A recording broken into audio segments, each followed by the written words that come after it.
Hello friends, welcome to crime diary review.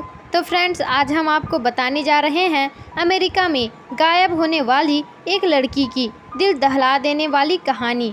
तो आज हम इस कहानी की पूरी सच्ची दास्तां बताने जा रहे हैं, जिसमें 22 साल की मासूम लड़की का मर्डर हो जाता है और ना तो कोई मर्डरर है और ना ही कोई मोटिव और ना ही कोई गवाह। आप सोच रहे होंगे कि ऐसा कैसे हो सकता है कि उसका कत्ल हुआ हो और उसका कोई कातिल ही नहीं है, मगर इस केस में कुछ ऐसा ही हुआ है।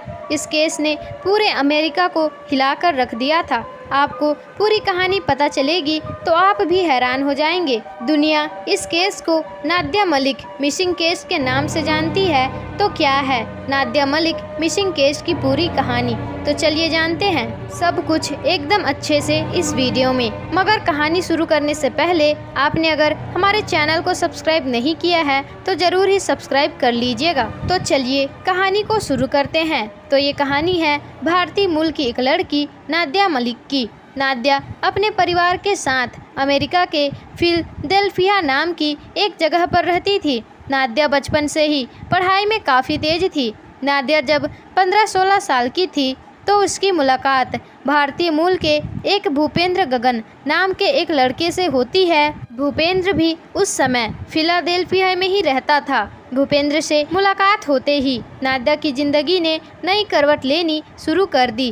पहले वो ज़्यादातर पढ़ाई में अपना ध्यान लगाती थी और अपने आप में ही ज़्यादा रहना पसंद करती थी, लेकिन भूपेंद्र से मिलने के बाद वो भूपेंद्र के लिए पागल होने लगती है। अब वो दिन रात बस भूपेंद्र से ही बात करती रहती थी। अगर वो और किसी से भी बात करती तब भी बस वो भूपेंद्र का ही जिक्र करती थी। इतना ही नहीं, वो परिवार वालों के खिलाफ जाते हुए भी वो भूपेंद्र से मिला करती थी। इस सब के चक्कर में नादिया की पढ़ाई पीछे छूटने लगती है। नादिया के ज़िंदगी में इस अचानक से आए प्रभाव से नादिया के घर वाले काफ़ी परेशान हो जाते हैं और वो नादिया को समझाने की पूरी कोशिश भी करते हैं, लेकिन नादिया को भूपेंद्र के अलावा ना तो कोई दिखाई देता था और ना ही कोई सुनाई देता था। भूपेंद्र के प्यार में नादिया पूरी तरह से खो जाती है कि जब उसके परिवार वाले उसे समझाने की कोशिश करने लगते हैं तो नादिया अपने परिवार से ही सारे संबंध छोड़कर भूपेंद्र के पास रहने लगती है। नादिया व भूपेंद्र शादी भी नहीं करते हैं और साथ में ही रहने लगते हैं और इसी दौरान नादिया एक बेटे को जन्म देती है। नादिया अपने परिवार को भुलाकर भूपेंद्र व अपने बेटे के साथ जिंदगी बिताने लगती है। पढ़ाई से भी रिश्ता नाता सब खत्म हो गया था। बीतते समय के साथ नादिया का परिवार आगे बढ़ता गया व 2012 तक वो 3 बच्चों की मां बन जाती है। सब कुछ अच्छा ही चल रहा था, किंतु 2012 में 28 फरवरी को नादिया के साथ एक बड़ी दुखद घटना घटती है। नादिया और भूपेंद्र अपनी 3 महीने की बेटी खलीना के साथ एक दिन घूमने जाते हैं। अब वे लोग मार्केट में ही थे। अचानक से नादिया की बेटी को सांस लेने में परेशानी सी होती है। बच्ची की यह हालत देखते हुए वो बच्ची को संभालने की कोशिश करते हैं, मगर उस बच्ची की स्थिति में कोई भी सुधार नहीं आता है। नादिया अपनी बेटी की हालत देखकर बहुत ही ज़्यादा परेशान होने लगती है। फिर यहीं पर भूपेंद्र ऐसा कदम उठाता है जिसकी उम्मीद नादिया ने बिल्कुल नहीं की थी। असल में मरती हुई बेटी को उसी हालत में छोड़कर वो भाग जाता है और यह बोलते हुए कि इसे तुम ही संभालो, कि तुम ही किसी को मदद के लिए फ़ोन करो, करके मैं कुछ भी नहीं करूँगा। नादिया कुछ कर पाती वैसे ही वो मासूम सी बच्ची शांत हो जाती है। नादिया के बुलाने पर थोड़ी ही देर में पुलिस और मेडिकल टीम वहां आ जाती है। तब तक नादिया की बेटी दुनिया से जा चुकी थी। बच्चे की मौत को समझने के लिए पुलिस पोस्टमार्टम भी कराती है। पोस्टमार्टम में गहराई से जांच होने के बाद भी कुछ भी पता नहीं लगता। हालांकि कुछ जांच में संकेत मिलते हैं कि वह बच्ची मस्कुलर डिसऑर्डर जैसी बीमारी से ग्रसित थी, लेकिन उस स्थिति में भी उसकी मौत संभावित नहीं लग रही थी। वैसे भी जब बच्ची का दम घुटने लगा था तो वहां से उसका पिता भूपेंद्र भाग उठा था। इसलिए पुलिस को शक होता है कि कहीं इसके पीछे उसके पिता का ही हाथ तो नहीं। इसलिए पुलिस मर्डर के तौर पर भी जांच करती है। मगर पुलिस को कोई भी सबूत नहीं मिलता। इस तरह बच्ची की मौत भी एक रहस्य ही बनकर रह जाता है। इस घटना के बाद एक बार फिर से नादिया के घर वाले नादिया से संपर्क करते हैं और कहते हैं कि भूपेंद्र अच्छा इंसान नहीं है, तुम उसे छोड़कर वापस हमारे पास आ जाओ। लेकिन नादिया कुछ भी सुनने को तैयार नहीं थी और वो भूपेंद्र के साथ ही रहने लगती है। नादिया भले ही परिवार वालों के साथ नहीं जाती, लेकिन बेटी की मौत के बाद उसके रिश्ते पहले जैसे नहीं थे। अब इन दोनों में अक्सर लड़ाई झगड़े होते थे। छोटी छोटी बातों पर भी नादिया की बहन मोना मलिक के अनुसार भूपेंद्र अक्सर नादिया पर हाथ भी उठाया करता था। गाली गलौज व छोटी छोटी बातों पर लड़ाई झगड़ा तो होता ही रहता था। यह आम सी बात हो गई थी। कुछ समय तक तो नादिया ये सब झेलती रही, मगर अब चीज़ें उसके बर्दाश्त से बाहर हो चुकी थी और अब वो भूपेंद्र को छोड़ने का मन भी बना लेती है। इसलिए वो अपनी खुशी दूसरे में ढूंढने लगती है और इसी सिलसिले में उसकी मुलाकात थॉमस सिंह नाम के एक व्यक्ति से होती है। थॉमस सिंह कुछ साल पहले यूएस आर्मी को अपनी सेवाएं देने के बाद वापस आया था और वो अभी इंजीनियरिंग कर रहा था। धीरे धीरे नादिया थॉमस के करीब आने लगती है। थॉमस भी नादिया को पसंद करने लगा था और वो नादिया से कहता है कि जितनी जल्दी हो सके तुम भूपेंद्र का साथ छोड़कर वापस आ जाओ। नादिया भी भूपेंद्र को छोड़ना चाहती थी, मगर भूपेंद्र नादिया को छोड़ने के लिए तैयार नहीं होता है। इसी खींचातानी में कुछ और महीने बीत जाते हैं। अब साल आ चुका था 2014। प्यार से शुरू हुआ रिश्ता अब जहर बन चुका था। हाल में ही नादिया अपने जीवन में नया शुरुआत करने की कोशिश करती है। इसी कोशिश के तहत वो अपनी पढ़ाई भी शुरू कर देती है। नादिया डॉक्टर बनने के ख्वाब में मेडिकल की पढ़ाई करती है और 2014 जनवरी के महीने में ही वो शुरू करती है और फिर उसके प्री एग्ज़ाम भी एक्सेप्ट हो जाते हैं। इसी बीच फरवरी 2014 में भूपेंद्र को थॉमस के बारे में पता चल जाता है। इसी के बाद नादिया व भूपेंद्र के साथ बहुत झगड़ा होता है। वहीं भूपेंद्र नादिया को बहुत मारता भी है। इस मारपीट से नादिया इतनी ज़्यादा टूट जाती है कि वो अब भूपेंद्र को छोड़ने का सोच ही लेती है, लेकिन भूपेंद्र किसी भी कीमत में नादिया को छोड़ने को तैयार नहीं था। भूपेंद्र नादिया के नए बीएफ को मैसेज करते हुए कहता है कि अगर तुम नादिया की ज़िंदगी से बाहर नहीं होते तो तुम नादिया को जिंदा नहीं देखोगे, वह इसका अंजाम बहुत बुरा होगा। नादिया बेबस हो जाती है और भूपेंद्र के कैद से नहीं निकल पाती और वो अपने भाई खालिद मलिक को फ़ोन करती है और उससे मदद की गुहार लगाती है। बहन की ऐसी हालत को देखते हुए खालिद 9 फरवरी 2014 को भूपेंद्र सिंह को फ़ोन करता है और उससे नादिया को छोड़ने की बात करता है, मगर फ़ोन पर ही भूपेंद्र और खालिद की काफ़ी ज़्यादा बहस होती है। इसी बीच बैकग्राउंड में नादिया की आवाज़ सुनाई देती है कि वह कह रही थी रोते हुए कि मुझे इसने बंदी बनाकर रखा है, यह मुझे घर से बाहर भी नहीं जाने देता, इसने मुझे कैद कर लिया है, मुझे बचाओ। नादिया की यह आवाज़ सुनकर वह कुछ बोल पाता उससे ही पहले भूपेंद्र ने फ़ोन काट दिया। फ़ोन काटने के बाद खालिद कई बार भूपेंद्र के नंबर पर कॉल करता है, लेकिन कॉल नहीं लगता। वह नादिया से भी संपर्क नहीं हो पाता है। इसी के साथ कुछ अनहोनी की आशंका के साथ वो पुलिस को फ़ोन करता है। वह घटना की पूरी जानकारी देता है। फ़ोन के तुरंत बाद पुलिस भूपेंद्र के घर पहुंच जाती है और ना ही वहां भूपेंद्र मिलता है और ना ही नादिया। पुलिस सब जगह छापेमारी करती है जहां भूपेंद्र की कोई जानकारी मिल सके, लेकिन ऐसा नहीं होता है। भूपेंद्र का कोई भी अता पता नहीं मिलता। 9 फरवरी 2014 की तारीख यूं ही बीत जाती है। नादिया व भूपेंद्र का कुछ भी अता पता नहीं चलता है। इसी के बाद नादिया के परिवार वाले 10 फरवरी को पुलिस थाना में लिखित तौर पर कार्यवाही करते हैं। भूपेंद्र के पास ब्लैक रंग की एक कार थी। जांच के साथ पता चलता है कि भूपेंद्र व नादिया के साथ ही वह कार भी मिसिंग है। पुलिस वाले अनुमान लगाते हैं कि वो दोनों कार से ही कहीं गए होंगे, इसलिए पूरे इलाके में अलर्ट जारी कर दिया जाता है कि किसी को भी ब्लैक रंग की कार दिखाई देती है तो तुरंत ही पुलिस को बताया जाए। ऐसा करके नादिया के परिवार वाले भी अपने तरफ से उस कार की तलाश में लग जाते हैं। लोग नादिया की तलाश में लगे थे। वैसे ही नादिया के फ़ोन से एक के बाद एक मैसेज खालिद के फ़ोन में आते हैं और ये मैसेज भूपेंद्र भेज रहा था। एक मैसेज में भूपेंद्र खालिद से कहता है कि मैं जीत गया, अब वो कभी भी घर वापस नहीं आएगी, तुम उसका चेहरा भी नहीं देख पाओगे। खालिद को चैलेंज करते हुए यह कहता है कि नादिया को पूरे अमेरिका में खोज पर वो कहीं भी नहीं मिलेगी। खालिद इन मैसेज के बारे में पुलिस को भी बताता है। फिर पुलिस अपने जांच का दौरा बढ़ाती है, लेकिन कुछ भी फायदा नहीं होता। पुलिस के हाथ अब तक खाली ही थे। इस बीच 11 फरवरी 2014 को एक बार फिर खालिद को नादिया के फ़ोन से कुछ मैसेज मिलते हैं।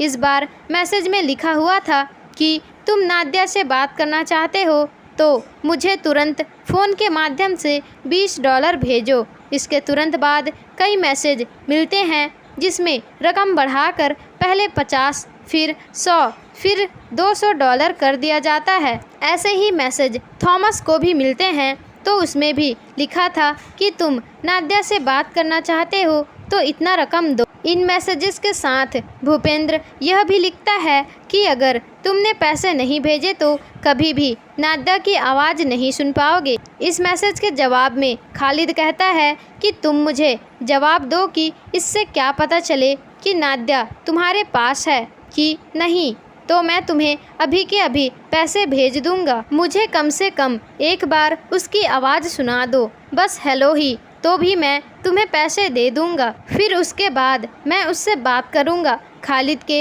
ये कहने पर भूपेंद्र का अंतिम मैसेज यह था कि आज के बाद तुम नादिया की आवाज़ कभी भी नहीं सुन पाओगे। इधर भूपेंद्र लगातार मैसेज में ब्लैकमेल करके पैसा मांगने की ताक में था। उधर पुलिस की कई टीम भूपेंद्र की तलाश में लगी हुई थी, लेकिन कहीं से भी उसका कुछ भी अता पता नहीं चल पा रहा था।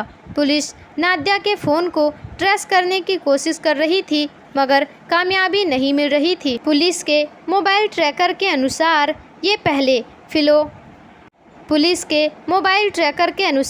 ये पहले फिलाडेल्फिया में था। फिर ये लोग वाशिंगटन की ओर जाते हैं और वाशिंगटन से ये लोग न्यूयॉर्क सिटी की ओर जाते हैं। उनका फ़ोन यहाँ आकर बंद हो जाता है और इस बार पुलिस ओहियो सिटी पहुँच जाते हैं तो यहाँ आकर इनका फ़ोन बंद हो जाता है। इस बार पुलिस टीम ओहियो तक आती है। पुलिस पीछा करते हुए वहाँ तक आ जाती है जहाँ भूपेंद्र रुका हुआ था। भूपेंद्र को इस बात की भनक लगती है कि पुलिस इसके पीछे है तो वो भागने की कोशिश करता है, मगर कुछ ही देर की लुका छुपी के बाद पुलिस आखिरकार भूपेंद्र को पकड़ ही लेती है और गिरफ्तार कर लेती है। भूपेंद्र सिंह से नादिया व कार के बारे में पूछा जाता है तो वो कुछ भी बताने से इनकार कर देता है और कहता है कि मैं अपने वकील के आने के बाद ही बात करूंगा। इसके बाद पुलिस भूपेंद्र के पॉकेट की तलाशी लेती है तो उसके पॉकेट से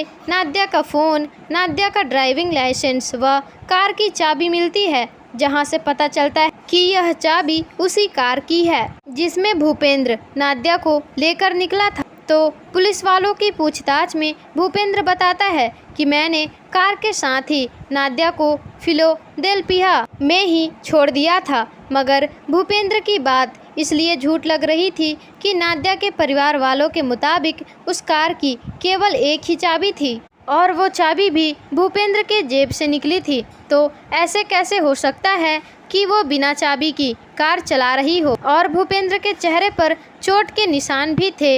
इस बारे में पूछे जाने पर भूपेंद्र कहता है, वह बताता है कि नादिया की जब मुलाकात आखिरी बार हुई थी तब उसी समय दोनों के बीच लड़ाई झगड़ा हो गया था।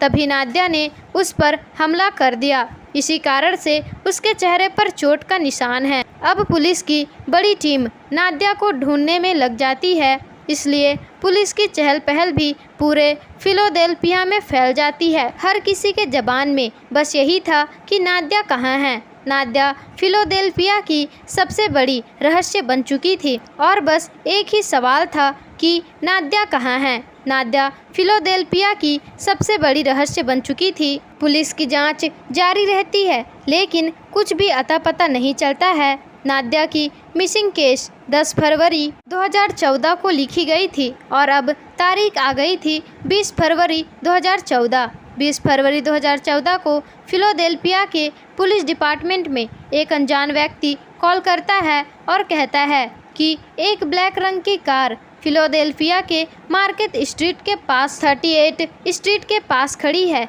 इस कार में नादिया हो सकती है। आखिर यह कॉल किसकी है, इसके बारे में हम आपको आगे बताएंगे। फिलहाल अभी आपको उस कॉल के बाद क्या हुआ यह बताते हैं।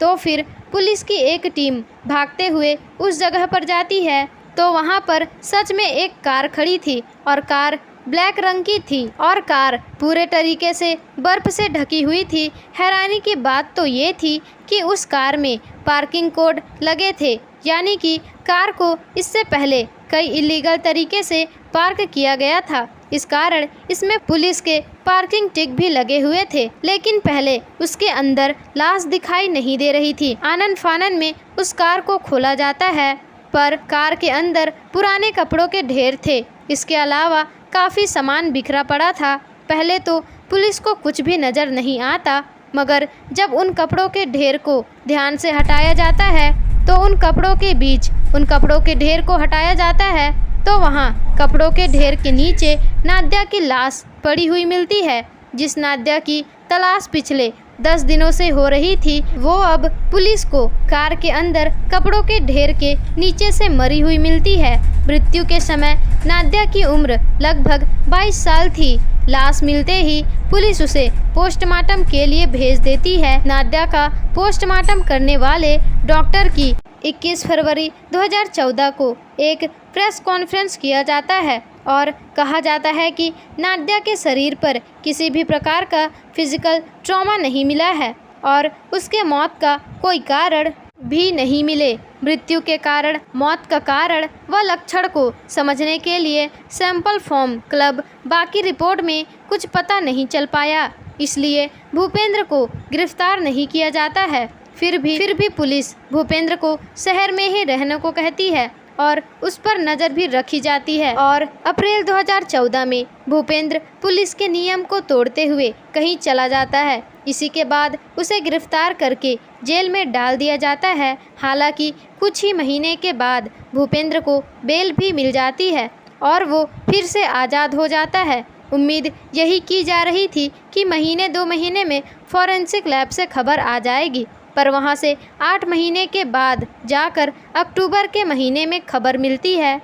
और खबर आती है तो उम्मीद की जा रही थी कि इसमें कुछ ऐसा मिलेगा, इसके आधार पर नादिया के बॉयफ्रेंड पर हत्या का मुकदमा किया जा सके। मगर हर कोई उस वक्त शॉक्ड रह जाता है कि जब फॉरेंसिक लैब के रिपोर्ट में भी यही कहा जाता है कि काफ़ी मेहनत और जांच के बाद भी इसके बारे में कुछ भी पता नहीं कर पाते हैं। इतना ही नहीं, बल्कि उसकी मौत कैसे हुई और इतना भी नहीं कि उसकी मौत हुई तो कैसे हुई, यह भी पता नहीं चल पाता है। इस रिपोर्ट के बाद पुलिस कई जासूसों को इसमें शामिल करती है व कई महीनों तक इसकी जांच चलती रहती है, लेकिन पुलिस के हाथ कोई भी जानकारी व सबूत नहीं लगता है। हालांकि डिटेक्टिव अपनी पूरी जानकारी के बाद सर्कमस्टेंशियल एविडेंस के आधार पर भूपेंद्र सिंह पर ही नादिया को जहर देकर हत्या का शक जताते हैं, मगर उनके पास कोई भी सबूत नहीं था। इस कारण से पुलिस भूपेंद्र पर कोई भी कार्यवाही नहीं कर पाती। काफ़ी कोशिशों के बाद भी पुलिस को भूपेंद्र की कोई भी जानकारी व सबूत नहीं मिलता है, तो फाइनली पुलिस हत्या को रहस्यमय बताते हुए क्लोजर रिपोर्ट जारी कर देती है। आखिर में कुछ समय के बाद यह रिपोर्ट बंद भी हो जाती है और भूपेंद्र आज़ाद अपनी ज़िंदगी जी रहा होता है। 22 साल की नादिया अपने छोटे छोटे बच्चों को छोड़कर मर गई, मगर उसे किसी ने नहीं मारा। पुलिस द्वारा केस बंद कर दिए जाने पर नादिया के घरवाले अपने स्तर से कोई प्राइवेट डिटेक्टिव को हायर करते हैं, प्राइवेट डिटेक्टिव अपनी जांच में कुछ सबूत इकट्ठा करते हैं। उसके आधार पर नादिया के घर वाले फिर से पुलिस द्वारा इस केस को खोलने की अपील करते हैं, लेकिन प्राइवेट डिटेक्टिव की उन सबूतों को जांच करते हुए पुलिस यह कह देती है कि इसमें भी कोई दम नहीं है। 2015 में नादिया का भाई खालिद मलिक हत्या के संबंधित जानकारी लेने के लिए पहले 50,000 और फिर 1 लाख देने का ऐलान करता है। महीनों बीत जाते हैं मगर एक भी काम की जानकारी नहीं मिल पाती है। वैसे तो प्राइवेट डिटेक्टिव ने जो सबूत इकट्ठा किए थे उसके आधार पर नादिया के परिवार वालों ने दावा किया कि नादिया को दाएं हाथ पर जहरीला इंजेक्शन लगाया गया था, इसी वजह से उसकी मौत हुई थी। ये इंजेक्शन और कोई नहीं बल्कि भूपेंद्र ने ही उसे लगाया था। नादिया के परिवार वालों के अनुसार पहले नादिया के हाथ में जहरीला इंजेक्शन दे दिया गया था और कार के अंदर नादिया को डालकर सभी सबूतों को मिटाकर वह कार से भाग गया था, नादिया को वहीं छोड़कर। कुछ लोग कहते हैं कि नादिया ने खुद ही आत्महत्या कर लिया है, मगर इस बात में कोई भी दम नज़र नहीं आता है, क्योंकि आत्महत्या करने के एक भी सबूत नहीं मिलते हैं। भले ही भूपेंद्र के ऊपर हत्या का मुकदमा नहीं किया जा सकता, मगर 2018 में एक स्थानीय अदालत ने भूपेंद्र को नादिया के परिवार वालों को 10 मिलियन हर्जाना देने को कहा गया है। तो इस केस में नादिया के कातिलों को ना पकड़ा जाना पुलिस की सबसे बड़ी नाकामयाबी थी, वह नादिया के साथ हुई सबसे बड़ी नाइंसाफ़ी। बात करते हैं कि वह अनजान फ़ोन कॉल पुलिस को किसने किया था। वैसे तो ऐसा कहा जाता है कि कॉल करने वाले व्यक्ति ने पुलिस से अपनी जानकारी ना जाहिर करने की मांग की थी और कार की लोकेशन बताई थी, मगर नादिया के परिवार वालों के मुताबिक जहां कार खड़ी हुई थी उसके ठीक पीछे एक बड़ा सा रेस्टोरेंट था और उस रेस्टोरेंट में एक व्यक्ति ऑर्डर दे रहा था और वहीं न्यूज़पेपर पढ़ रहा था और इत्तेफाक से उसी न्यूज़पेपर में नादिया के मिसिंग केस के बारे में छपा हुआ था। तो इसी के आधार में व्यक्ति को लगा कि हो ना हो ये वही कार होगी, क्योंकि उसने ये कार एक ही जगह पर खड़े देखी थी। बस इसी के बाद उसने पुलिस को खबर देकर फ़ोन कर दिया था। तब पुलिस वहां आती है, वह जांच होती है, मगर उस सवाल का जवाब नहीं मिल पाता। इसका जवाब नादिया के घर वालों के साथ हर कोई जानना चाहता है। तो दोस्तों, आपको क्या लगता है कि नादिया का कातिल कौन हो सकता है तथा उसकी हत्या कैसे की गई, वह कैसे हुई और इसका कोई सबूत ही नहीं बना, वह नहीं मिला। तो दोस्तों, ये वीडियो यहीं पर ख़त्म होता है। तो आप बताइए कि आपको यह कहानी कैसे लगी, वह शेयर ज़रूर कीजिएगा जिससे कि यह कहानी सभी लोग जान सकें। तो दोस्तों, आपको हमारी यह मेहनत अच्छी लगी हो तो वीडियो को लाइक, शेयर, कमेंट और चैनल को सब्सक्राइब जरूर ही कर लीजिएगा, ताकि ऐसी ही सच्ची घटनाएं आपको जानने के लिए मिलते रहे।